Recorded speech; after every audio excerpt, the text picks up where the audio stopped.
Okay, picture this. It's 2014 in Portland, Oregon. City officials are trying to run a sting operation on this new, kind of illegal car service that's popped up. They open the app to catch a driver, but all they see are ghost cars, or no cars at all.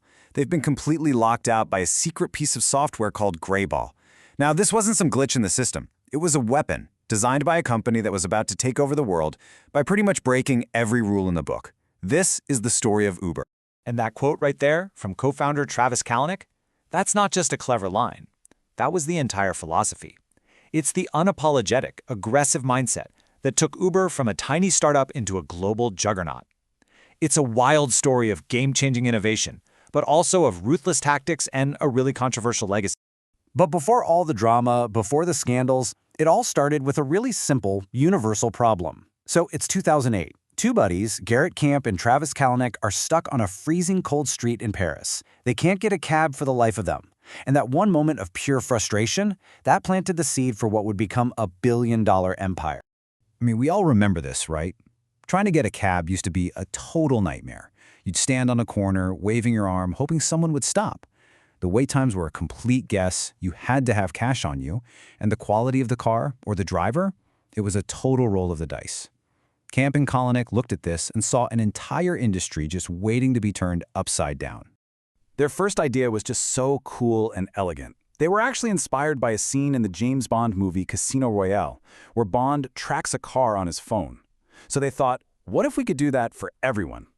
They called it UberCab, and the goal was to give regular people a taste of that James Bond lifestyle. Summon a sleek, black luxury car with just one tap on your phone.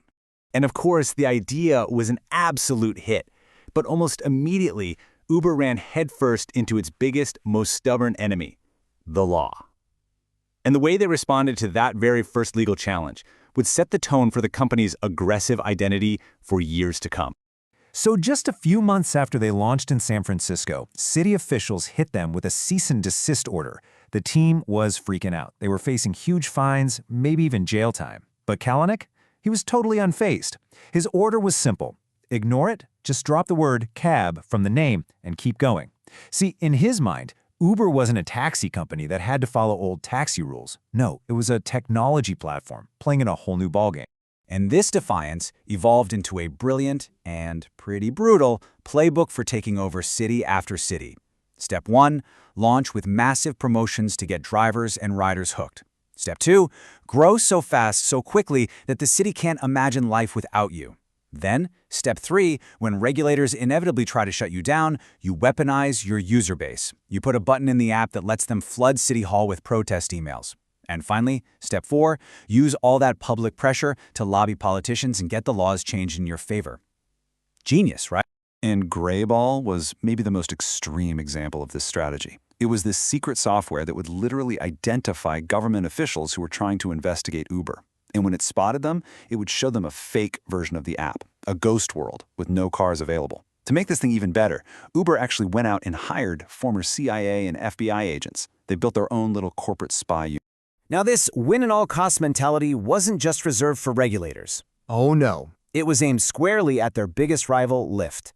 When Lyft would throw parties to recruit new drivers, Uber would send its own people to crash the parties and sign up the drivers right then and there. They ran billboard campaigns mocking Lyft's iconic pink mustaches. And, in the most ruthless move, they developed a secret software program they codenamed Hell that could track Lyft drivers in real time so they could systematically steal them away with better offers. But this nonstop, aggressive growth, it came at a staggering human cost. While we were all celebrating the convenience and the cheap rides, entire industries, entire livelihoods were being taken apart, piece by piece. $1 million. That's what a single New York City taxi medallion cost at its peak. For generations of drivers, this wasn't just a license. It was their life savings. It was their retirement plan, often bought with huge, life-altering loans. And then, UberX came and flooded the streets, and the value of those medallions just collapsed, wiping out thousands of families financially. This is the last thing Doug Schiffer, a New York City taxi driver, ever posted on Facebook. Facing complete financial ruin, he took his own life on the steps of City Hall. His story put a real human face on the abstract idea of disruption. It was a tragic, direct link between Uber's success and one man's devastation.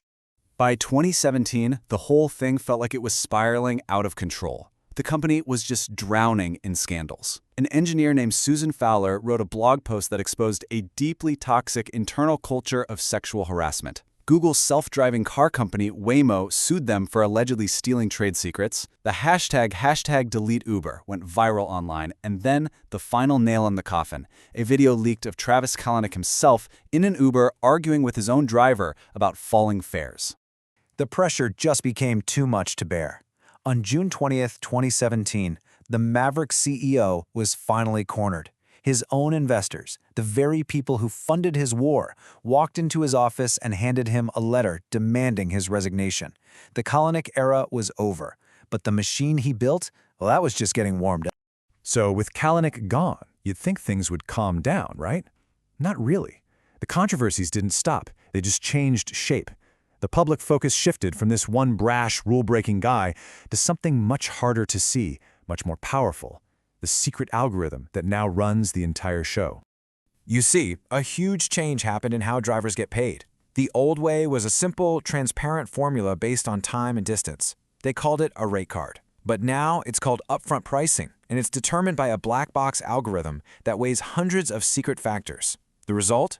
Drivers have no idea how their pay is actually being calculated anymore. So, how do we know this? Well, a group called More Perfect Union actually put it to the test.